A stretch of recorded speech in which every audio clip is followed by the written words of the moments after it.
Hello, my name is Chris Harris and I'm from Allery Chemistry, and welcome to this video on fats and oils, organic synthesis and chromatography in the Colour by Design or CD topic for OCR-B salters. So this video is designed specifically for salters, so if you are studying A-level chemistry and your exam board is salters, then this is perfect for you. So it's not like other resources that you may find online or other information where you might find they're quite generic and they're not really tailored to salters. Then this video is actually specifically for you. It is designed around the specification.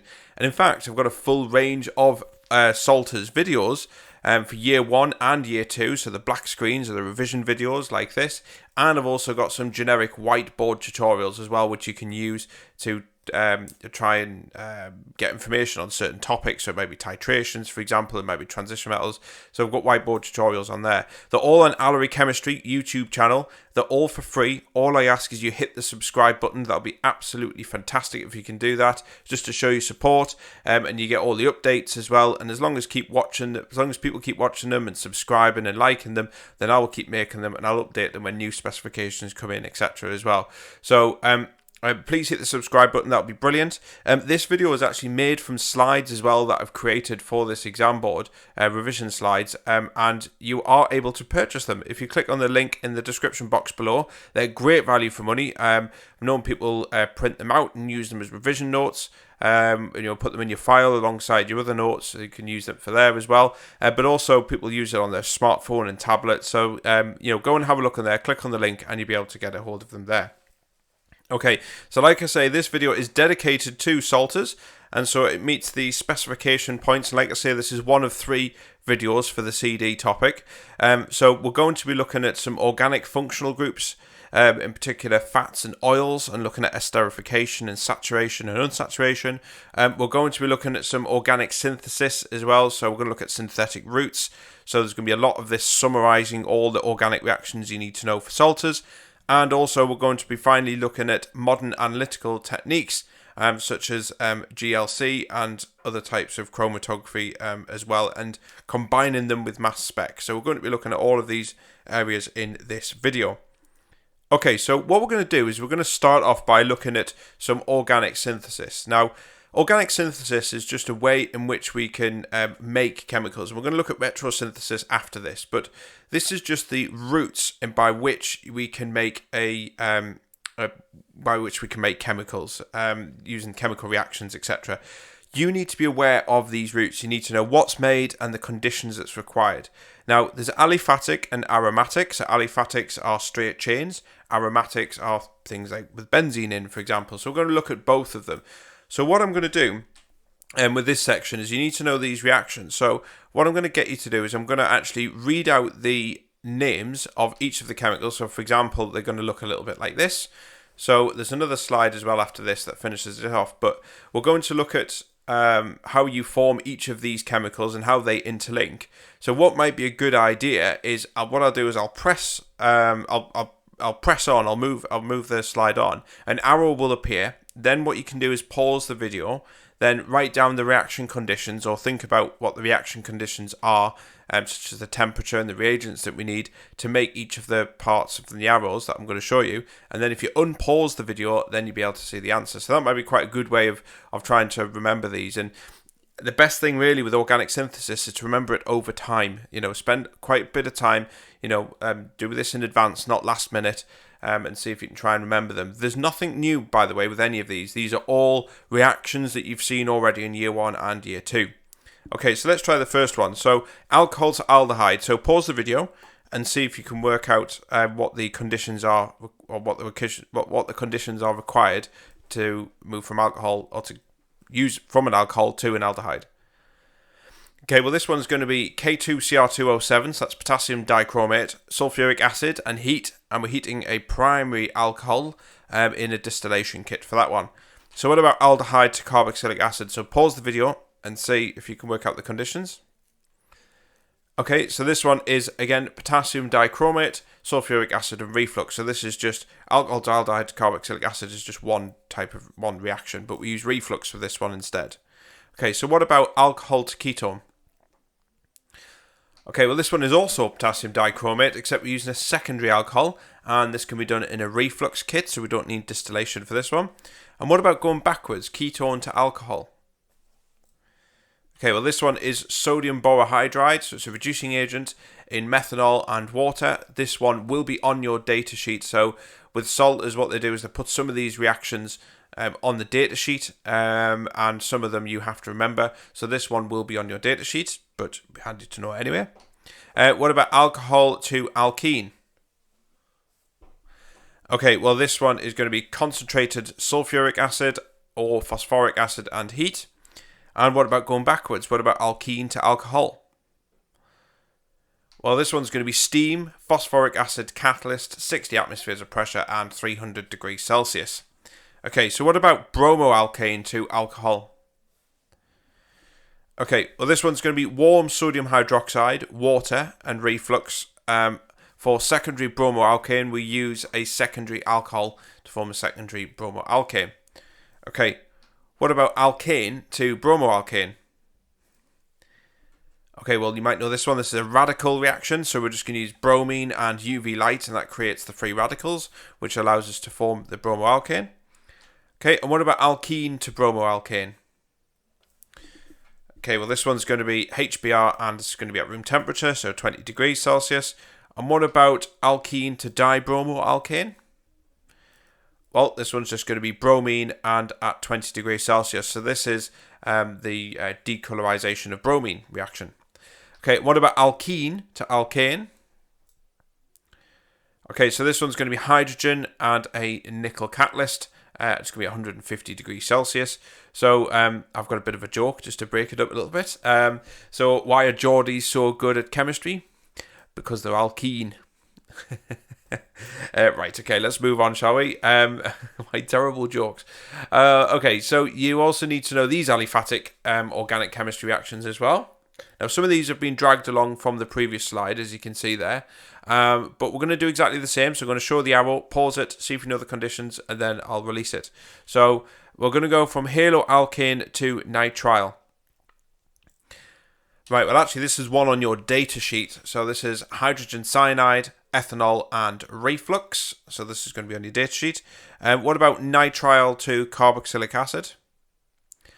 Okay, well this one is also on your data sheet, so you'll be provided with this one. So that's H+, so it's acidic conditions under reflux for that one.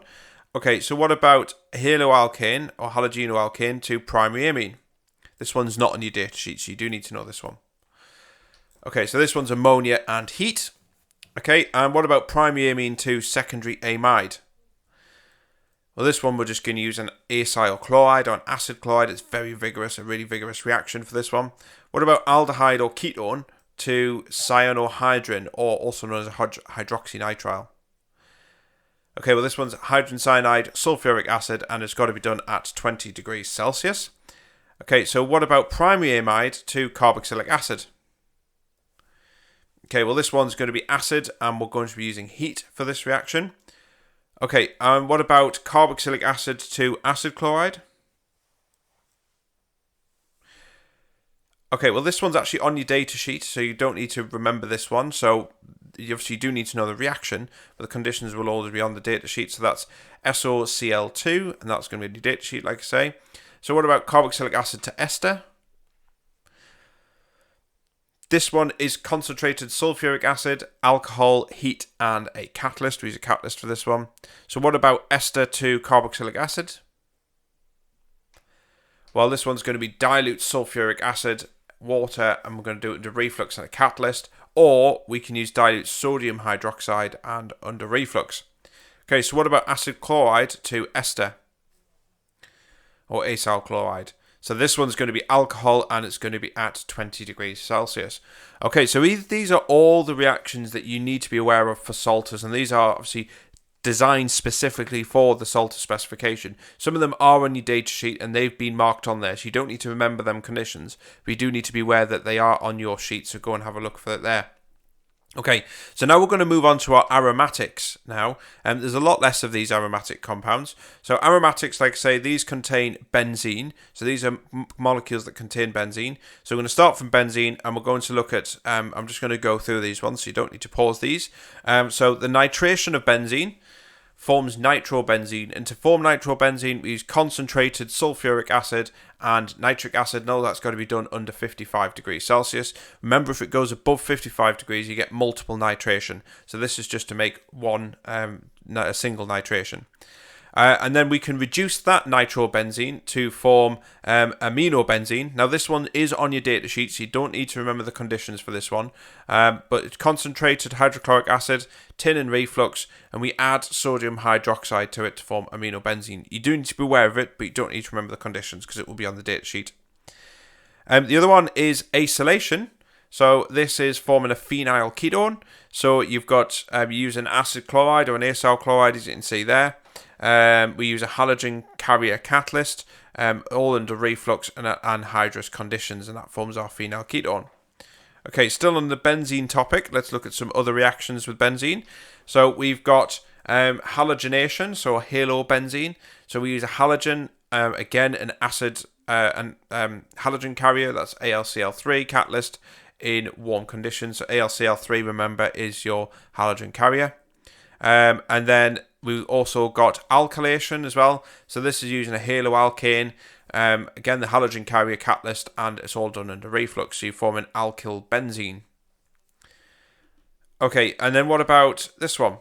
So sulfonation. So this is where you form benzene sulfonic acid. So we use fuming H2SO4 at 40 degrees Celsius, or we can use concentrated H2SO4 reflux, but that one takes many hours to do, whereas the fuming one only takes about half an hour to do because there's a higher concentration of SO3 in the fuming version. So there's two different versions there. So you'll probably recall that if you've seen one of the videos that I've done on that in this topic.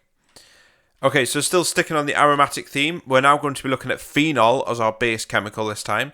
So if we react phenol with sodium hydroxide, we get a salt. Effectively, it acts as an acid. So we get sodium phenoxide, sodium hydroxide, that's going to be at 20 degrees Celsius. And likewise, we can react that as an alcohol, reacting it with acyl chloride, and we can form a phenyl ester, as you can see there. All of these just done at room temperature at 20 degrees Celsius. Okay, what about starting from aminobenzene that we've just seen before? So we can actually take that aminobenzene and react it further. Now this is to do with the dyes. You might have seen this within this topic, obviously the CD topic is all about colour and aromatics. So we're going to be looking at how you make dyes. So one of them is you start with your aminobenzene, you react it with nitrous acid, HNO2, plus HCl under 5 degrees, must be done at low temperature. And then we form our benzene diazonium chloride. Remember, that's our salt. And then if we react that with phenol and sodium hydroxide, again, all under 5 degrees Celsius, then we form our azo compound. And obviously that's our dye there. Okay, so you need to know obviously how to make the dyes. It's quite a big part in the CD topic about how you make azo dyes. Okay, right. So all of these obviously show us the different pathways in which we can make these chemicals, and you can see how they're all interconnected. So you need to know them pathways. But what's important, or what's easier to do, because that's quite complicated, there's a lot of stuff there. What's easier to do, and what chemists do, is they actually work backwards when they're trying to work out how to make a target molecule. Okay, so all them steps can be put together to make a target molecule. That's what we want to make, and this is what chemists do day in, day out, is they try and make new chemicals, especially pharmaceuticals. They're trying to, if they make a drug, they've got to decide how do we manufacture that on a big scale, and we need to work out the kind of retrosynthetic steps to make that. So we call this retrosynthesis. All it means, retrosynthesis just means working backwards. Okay, so to work out how to make a target product, like I say, we work backwards, hence the word retro, and we use the arrow, which is like a double-legged arrow. So we've got a double line and a pointy arrow here. So this symbol represents a retrosynthetic step. Okay, so we're just working backwards. So start with the molecule we want to produce. Okay, so that's what we want to make, and then we identify the functional groups in that molecule. So we say, right, that's the molecule we want to make. What functional groups are in there? And then once we've done that, then we can work out the retrosynthetic step to establish the molecules needed to make this. Okay, so we've got the functional group. Say it might be a carboxylic acid. How do we make a carboxylic acid? So your brain needs to be then ticking away, thinking, right, how do I make that carboxylic acid? What two chemicals do I need to, or what chemicals do I need to actually make that carboxylic acid? So you need to think about your steps here. So we're just working backwards. We are going to look at some examples. Okay, so don't worry too much about this, and you'll see this a little bit more clearer later. Okay, so when we then look at these molecules that we've made, and then we work out any molecules that are required to make these, and so on. And we basically keep going back until we end up with a raw material, a chemical that we can readily buy and that we don't have to synthesize. Okay, so if you've seen any of my other videos or know a little bit about me, then I like baking. So I like making things because I love food, put it that way. So I like baking. So I'm going to use a baking analogy here to try and kind of make it a little bit more tangible for you, because sometimes this can be a bit tricky. So I'm going to show you a retrosynthetic step for making a Bakewell tart, okay, which is very nice, if I must say so myself. So how do we make this Bakewell tart? Now, if you're into baking as well, or if you're into making things like this, then you'll probably know how to do this. But what we're going to do is we're going to try and break this down to our raw materials that we need, and this is exactly the same as a chemical reaction. So this Bakewell tart was made from, so the previous step prior to this was these two steps. We had the pastry bit, which is the bit obviously around the middle, which is there, that's the pastry bit, and then we had the filling, which is this bit here with the ground rice and almonds in there. Okay, so all of that's in there. So I had two parts. We had the pastry and the filling part. Okay, now that obviously had to be made. You don't just buy this and buy this. You can buy pastry, but I made this one myself. So you don't just buy it like this. So I need to go further back. So how did I make the filling and the pastry? Well, I made it using the starting ingredients, which was the eggs, the lard, the flaked almonds, the almond essence, the plain flour, the icing sugar, the jam, the ground rice, the ground almonds, and butter. So we used all of them, and obviously the eggs as well in the middle there. So all of them, these, was then used to make this, which was then used to make this if we do it forwards. But instead, we're working backwards. This is what I want to make, which is this, but we need to work backwards. Okay?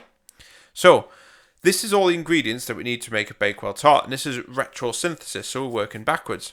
So we need to obviously apply this in a non-baking example, because unfortunately the exam board is not going to ask you how to make a Bakewell tart.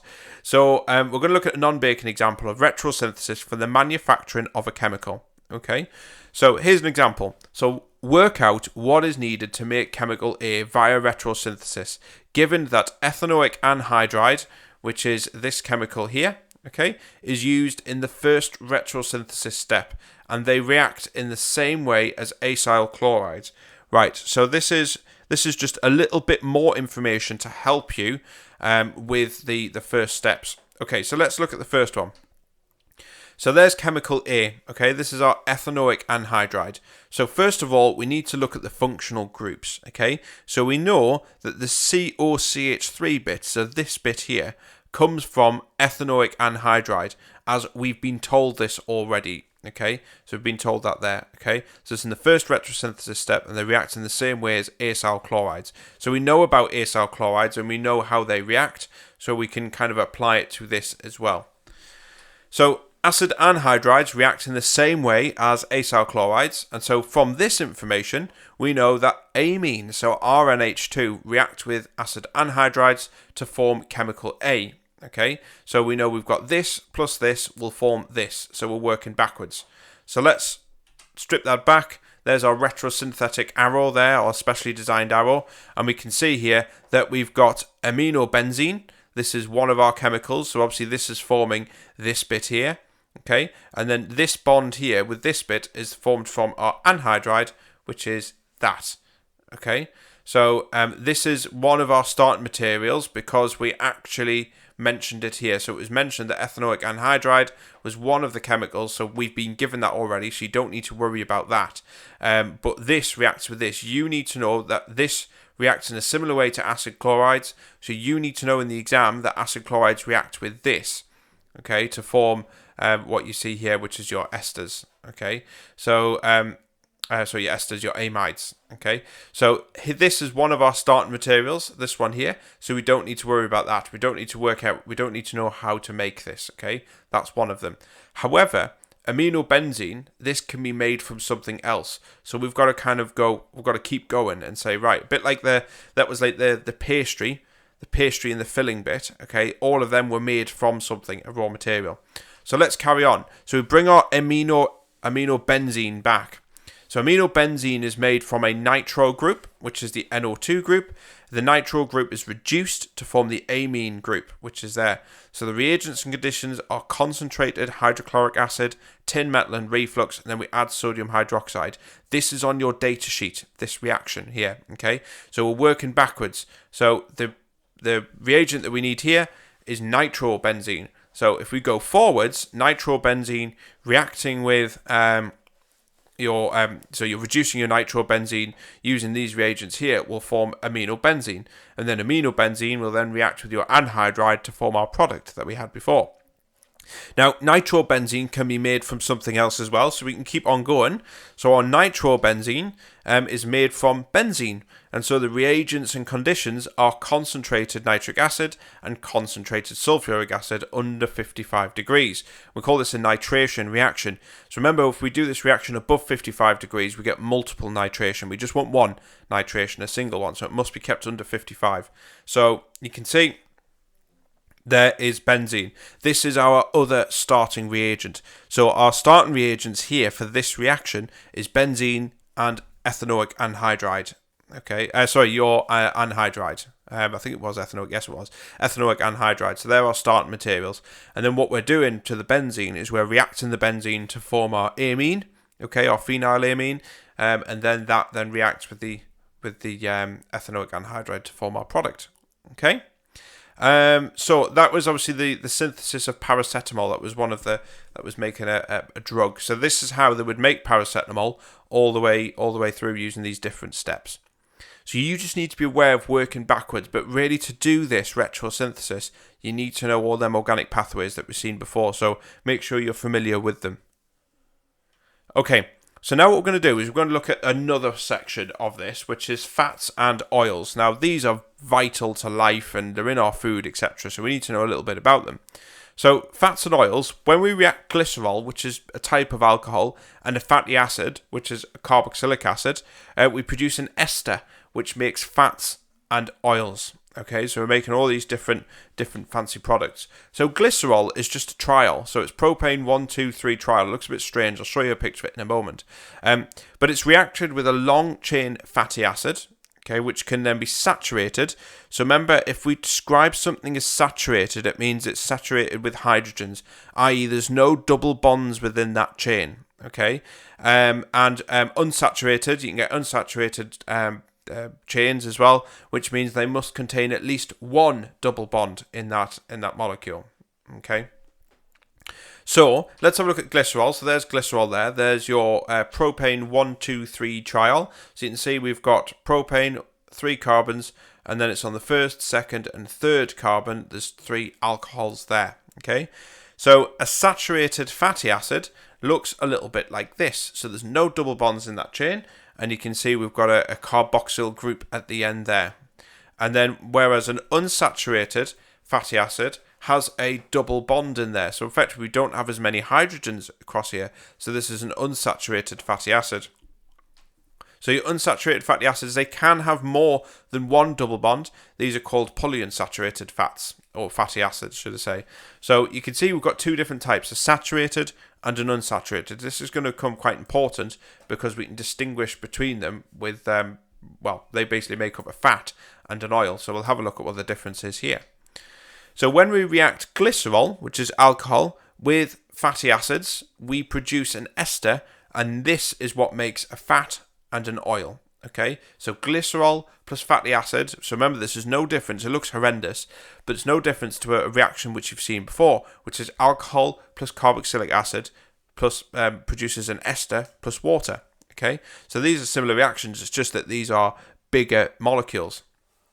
So an oil is an ester, and an example is shown below. So notice that ester link there in that blue box. So you can see here the classic ester. You've got your carbonyl group here with your oxygen there, and then you've got a carbon chain here and a carbon chain there. So this is a classic example of an oil.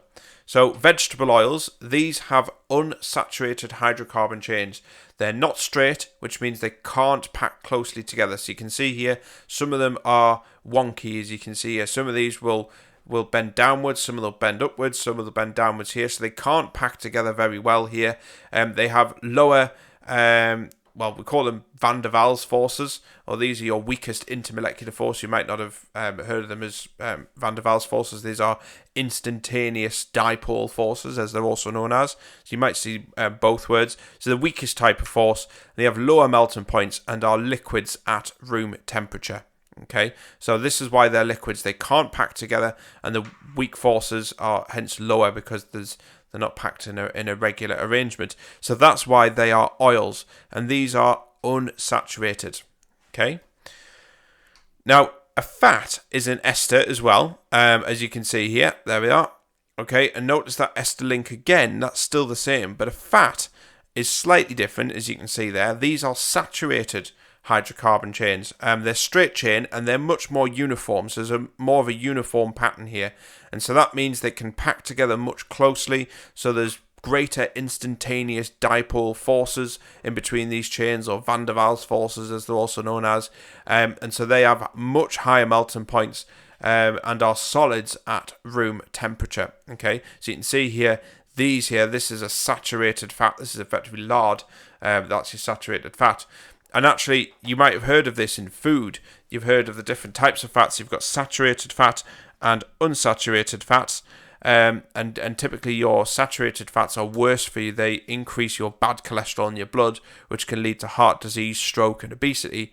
Whereas your unsaturated fats, ones with the double bonds in, are generally seen as healthier than your saturated fats, and don't have the same health risks. So you can see that's the stark difference. Basically, it's your saturated fats are more dangerous to your health than your unsaturated fats and oils. So they're normally found in nuts, and like I say, other like cooking oils as well, which are seen as healthier. It's important to have fats in your diet, of course it is. It's an important part of your diet.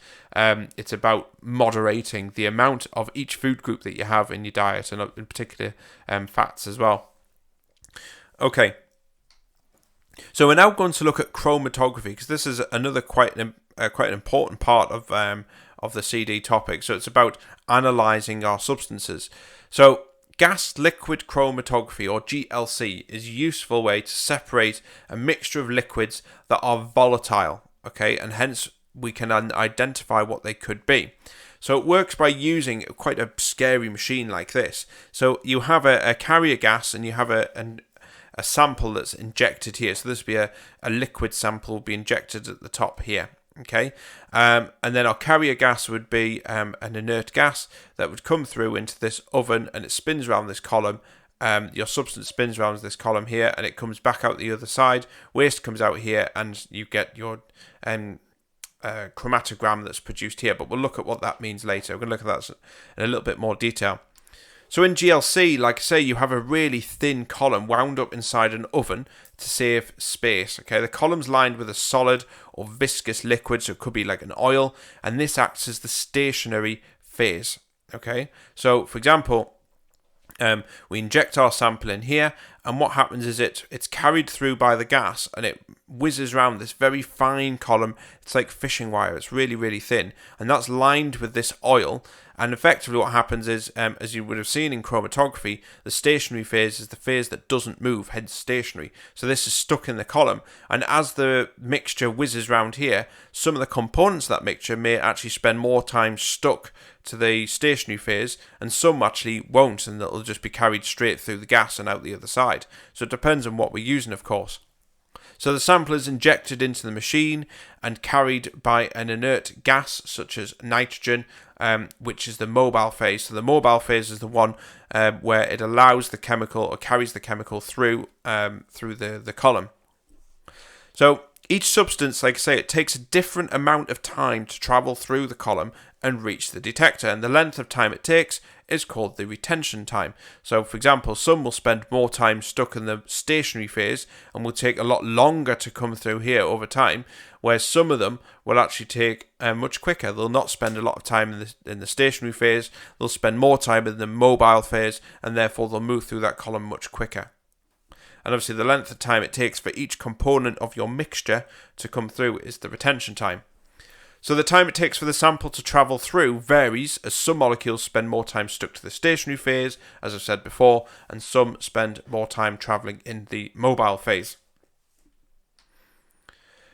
Okay, so obviously that's the mechanics of the machine, but we need to know what type of graph it produced, so a chromatogram effectively. So GLC spectra shows peaks of varying sizes and appearing at different times. So you can see this is the graph that it produces.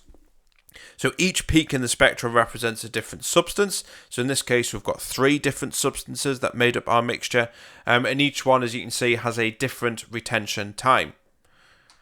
So we can compare the retention times with a library of known substance times to help identify substances in the mixture. So we basically take the timings of these and we compare them with some known times that we have elsewhere. The area under the peak tells us the amount of each substance. So you can see whatever this substance is here at 4 is obviously there's loads of this substance in the mixture, and there's the least amount of this because the area under that is smaller compared to that one. So GLC has quite an important use for 2 reasons. So GLC is used to detect the amount of alcohol in urine and blood, which can be used as evidence in court because the results are fairly reliable. So these are your these are your tests that you would do to, for example, if it was might be an athlete, for example, if they're cheating, they can identify substances within the blood or the urine. But obviously in criminal proceedings as well, for people who maybe drink driving, they'll need to take samples from them, either for breath, or they can use blood and urine samples, and they wouldn't run it through this machine, and it basically tells us how much of that substance is in their blood, and then obviously they're sentenced accordingly. Another way as well, maybe it's a less sinister way, is using to identify volatile compounds in oil paintings, such as esters. So useful for restorers of antique paintings. So and also to help date the paintings as well, because paints and the pigments and the components of paints change over time, and certain paints were mixed in a particular way at a certain time of the year. Or the certain time in history. So we can use that or analyse the paint from that to then determine the age of the painting, or even if we're going to restore the painting, we can mix the same type of paint that the original artist used previously. So it can be quite useful, as you can see. So one of the other things, as we mentioned as well, is gas-liquid chromatography is really useful at identifying molecules. So as we've seen previously, we can identify these molecules using retention times, but there are a few factors that affect these, and we've got to be aware of them. So one of them is solubility, and so the solubility of the substance determines the retention time. So if the substance is highly soluble in the oil, which is highly soluble in the oil, the mobile phase, then the retention time will be smaller. Okay, so likewise, if it's less soluble, it'll spend more time in the solid stationary phase and have a higher retention time.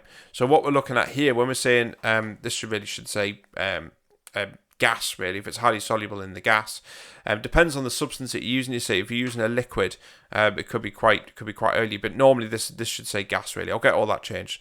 So if it's highly soluble in the gas phase, which is the mobile phase, then that's going to be smaller. This is what I was saying. If it's got a great solubility in there, then it will just pass straight through. If it's quite soluble in that stationary phase, which is the solid or oily phase, like I say, then it'll have a higher retention time. In other words, it'll take longer to get through.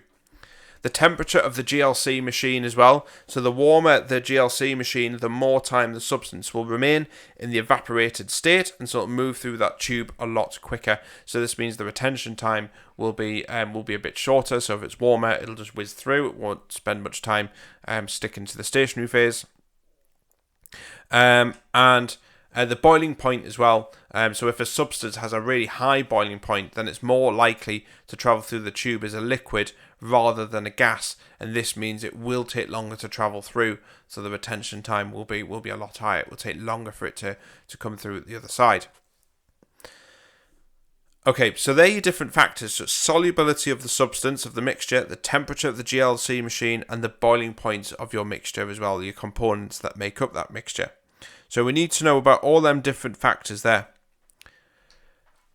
Okay, so like I say, we can identify molecules using these retention times, and we're expected to use data to be able to identify substances in a mixture. So you will be given data, and you are expected to use these chromatograms to be able to identify substances, particularly useful for things like amino acids or a mixture of amino acids. So here is a GLC spectrum of a sample that contains a mixture of amino acids, and you can see here that we have 3 peaks, so it means we must have 3 different amino acids. So your job is to basically look at the table there of the different retention times and assign each peak to an amino acid and decide what is in here. So really straightforward, really. So let's have a look. So using the data, you can see that we have these 3. We have glycine, we have aspartic acid, and we have tyrosine as well. So they are the 3 amino acids that make up this. Okay, so not too bad, as you can see. Okay, so and finally, what we can then do is even more powerful, is we can combine GLC with mass spectrometry. And this is incredibly powerful because it allows us to not only separate, so GLC is really good for separating mixtures, but then we can really kind of identify some quite complicated chemicals through using mass spec, okay? So here's how it works.